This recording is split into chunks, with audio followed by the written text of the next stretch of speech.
लेकीला आईची कधी समजली? ती विचार करू लागली.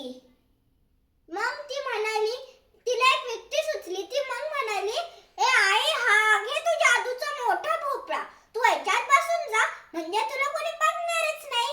मग म्हातारी त्याच्यात बसली आणि म्हणू लागली, चल रे भोपळा टणक टणक, चल रे भोपळा टणक टणक. भोपळा वेगाने पळू लागला. लांडग्याने भोपळ्याला थांबवलं. लांडगा म्हणाला, भोपळ्या, तू म्हातारीला पाहिलंस का?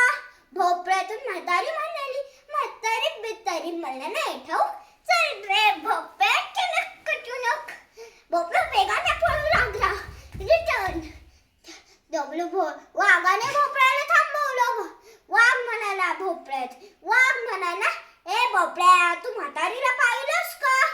म्हातारी भोपळा म्हणला, म्हातारी बितारी मला नाही ठाऊक, चल रे भोपळा टणक टणक. भोपळा वेगा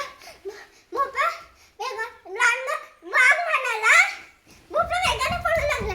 वाघ म्हणाला, म्हातारे, खोटं बोलतीस का मला? तेवढ्यात लांडगाही तिथे पोचला. लांडगा म्हणाला, मी खाणार म्हातारीला. वाघ म्हणाला, मी खाणार म्हातारीला. लांडगा म्हणला, मी खाणार म्हातारी. म्हातारी गपचूप जाऊन भोपळ्यात बसली आणि म्हणू लागले, चल रे भोपळ्या